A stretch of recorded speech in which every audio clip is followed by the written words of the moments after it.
That girl is pretty kinky. Hello, and welcome back to Tape It. Yes, we've taken a very long hiatus. Life happened, it's one of those things. But we're back. We're trying to do this a lot more often now, and we're back on it. A lot has changed. A lot has changed, and we can't, no point even going through it. So the first movie we're going to talk about is Jordan Peele's new movie, Us. Let's just first start off by saying I loved Get Out. I did too. That was probably hands down one of the best movies that came out that year. Nominated for Oscars, all that? Yeah, it definitely deserved it. It was a masterpiece at the end of the day. Yeah, multiple views, loved it, more every time. So can't really say anything more about that. I'm going to try and not give away anything because there are a few twists and turns. So Us stars Lupita Nyong'o and Winston Duke. They play the parents of the family that stars in this movie. Basically, the overall story is a family goes on vacation, and whilst they're on vacation, a doppelganger family comes and interrupts their wonderful holiday, and that's when pretty much shit gets real. So it's kind of like a horror movie. Yes. Yeah. Oh, yes. And speaking of horror movies, I'm not someone who tends to be really horror movies. I'm not a big fan of horror movies, so it takes a lot for me to go out to the cinema and watch it. But I was like, yo, this is the guy who doesn't Get Out. Let me see what he's going to do next. And as far as horror movies go, it was good. It wasn't necessarily like a scary movie, but it was definitely freaky. She's super freaky. So the premise is literally like this doppelganger family just turns up at their vacation house. Oh, it's like them. It's just them, yeah. It's us. them, Yes, us, yeah. yes. And it's literally like their twin, whatever. Their doppelganger has turned up, and they're like, "What the hell? What are you doing here?" kind of thing. Yeah. And they're not exactly nice people. Okay. They got a bit of a chip. So that's kind of... Yeah, they got a chip on their shoulder. Put it that way. For me personally, I was sometimes in the movie, I was like, if I don't know, if I saw myself and he was that angry or that bit messed up, I just want to give him a hug. Caring about someone goes a long way, but no, these people are freaked out. As a film, it works, but it doesn't. You're watching it, then when it comes to the big reveals, on retrospect, you're like, wait a minute. Like I said, I don't want to give it away, but yeah, Lupita Nyong'o is amazing. She's amazing at both the doppelganger and the mother. Her acting-wise, I've never been so freaked out. Just caught me off guard. It's like, oh. She's probably best known for 12 Years a Slave, and most recently, Black Panther. Yes. Both Winston Duke as well. Black Panther. But yeah, both of them are great. Winston Duke as a dad is awesome. He plays like this kind of just a jokey kind of bad joke dad kind of thing. Just cheesy jokes, just having a good time, always looking on the bright side of life kind of thing. Where she's more of grounded, a bit more reserved, just wants to be a good mother to her family and all that. There's not really one weak member, like cast members. The kids are amazing. The daughter really excels as the doppelganger version of herself, and the son really he has a lot more fun to play with. There's a lot to play with in this movie, storytelling wise and visual wise and performance wise, because there's a lot of subtle performances, which I know second time watching it I'll be able to really. Yeah, they'll be like, oh, this and this symbolic Yeah, of this. and it's done really well. So there's a lot more for you to get really into with like what it's trying to say, because people can get a whole variety of messages for this movie, which is nice. It really does show like Jordan Peele, especially directing wise, compared to Get Out. Like he's finding himself. He's finding himself in this horror genre. He's finding himself in storytelling. He's finding himself in visual storytelling as well. It's a beautiful movie. It's a beautiful movie combined with amazing performances. So where the negatives come in is the fact that they do jump the shark a few points in the story just so that the twists land better. But like I said, when those happen, you think back and like, no, I see what you did there.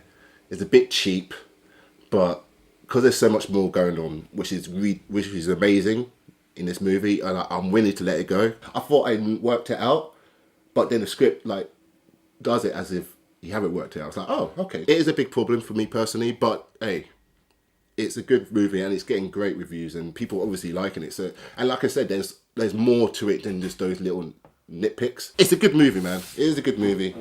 And I definitely look forward to his next project. I know he's going to be doing like the Twilight show soon as well. He's going to be hosting now. Nice. But yeah, that's Us. Good movie. Check it out. Definitely go see it. Everybody's going to have different opinions. People will like it more. People might not like it. It's just one of those movies. It's great.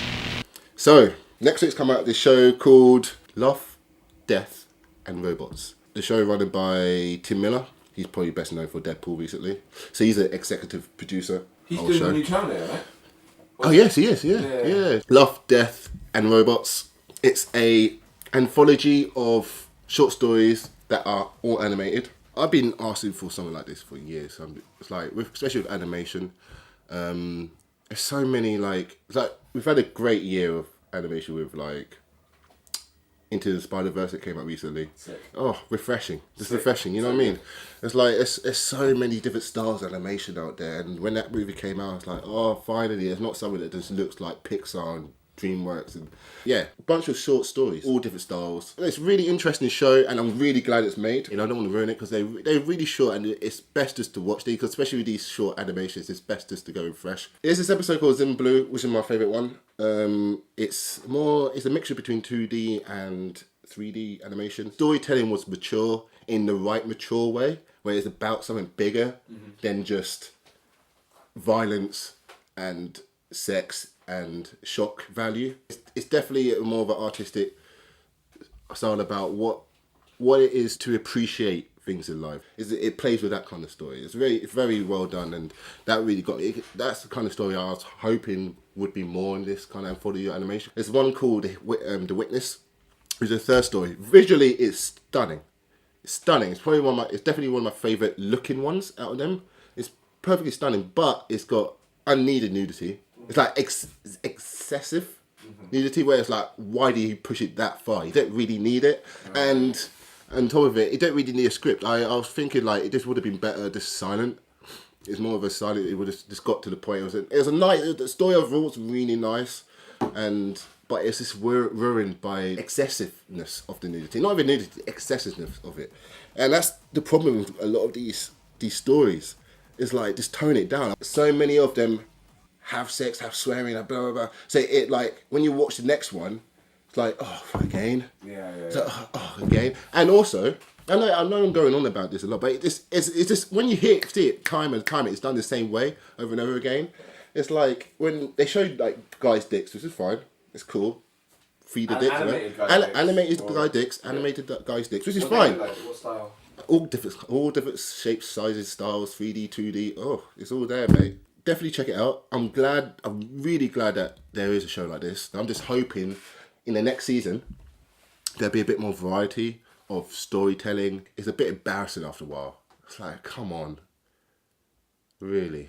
It's like if people watch anime or adult anime, it's like, oh, the tentacle sex. That's all they talk about. It's like, you know, there's more to it. Yeah. So I hope next season, when it comes back next year, if it does come back, I hope it does, that, yeah, it evolves into a show that it should be, which could be amazing. It really could be an amazing show for all the right reasons. And maybe cut down some. Some of them aren't needed. Some of them just like, I don't know how they got made, to be honest. A few of them. Anyway, yeah, that was Love, Death and Robots. Definitely check it out. You'll definitely find something that you like. I might not like it, but you might like it. But yeah, definitely check it out. So that's that. Alright. Now, finally, I'm going to talk about Netflix's new movie, Triple Frontier. Directed by J.C. Chador. He's probably best known for the movie came out a few years ago, A Most Violent Year, that starred Oscar Isaac. I liked Decent, it. man, Yeah, it was a decent movie. Yeah. It stars Ben Affleck, Oscar Isaacs. An all-star cast. Yeah, and all-star cast, Pedro Pascal. You know, from You Killed and Raped My Wife. No, not my wife, my sister. You murdered my sister. What is it? What is this from? Game of Thrones. You raped and murdered my sister. Is that African? You raped and murdered my sister. You killed her children! Triple Frontier is about ex-forces go on a heist in South America and they need to get back. That's where the story shoots. I really like this movie. Care to elaborate? I shall I shall elaborate. It feels like a movie that would have came out in the 90s or 80s, with like mid-range. They're the mid-range movies where they're not blockbusters, they're not indies, they're like in the middle. This is what it feels like. Like even the performances, the cast, the story, it's clean. It knows it's like, okay, special forces go on a heist and they need to get out. Like going back to us has problems, but it's more of an artistic. This is a guy who's really trying to push his storytelling boundaries. Yeah. Whereas this is more straightforward, but it just does it very clean. It's a very clean storytelling. It knows what it needs to be. It does it really well. Like Ben Affleck is outstanding in this for me. He's outstanding. Like he's the heart of this movie. Right. And this guy, man, he never disappoints. Ben Affleck. Ben Affleck. Recently, yes. he's just been on fire, and again, he is outstanding. He definitely is the heart and soul of this movie. And also Isaac is this. Yeah, he's doing a solid job. Everybody, to be honest, the chemistry between this guy, you believe that they've worked together. You believe their brotherhood. It's like it's not overly done. It's no kind of veering of I remember when blah blah blah blah blah blah blah blah blah blah blah. So we are great friends now. It just works really well. So I was with them. I was like, okay, cool. I want to see these guys do well. I want to make sure Ben Affleck does well because his character is awesome. And damn, was I locked in. It's one of those stories where you've seen this movie done so many times, but this one's got a lot of heart to it. That's one thing. It's got a lot of heart to it, and you believe the characters. And it's shot beautifully. I really liked it shot. It's an easy movie. You can sit down, have a beer. Yeah. It's a very manly film. Manly movie. Manly movie, man. That's all I'm after. That's all I want. Dude, if this is made in all I'm the after. yeah, exactly. If this is made in the 90s, it would have been one of those kind of Sylvester Stallone like serious movies. It could have easily veered off to be one of those like America kind of stuff, but it's not, man. It's a very personal, precise story about this group of guys. It's not something that you would go back and repeat watch, but I really enjoyed it. It delivered the job. And so if you're gonna recommend one to see out of all three, I'll say see Us. There's something about Us that I know I'm gonna watch it again, and I said like, I'm gonna feel differently next time, and that's what when people are willing to take risks, I appreciate that more. And Lupita Nyong'o's performance as a whole is just amazing. Yeah.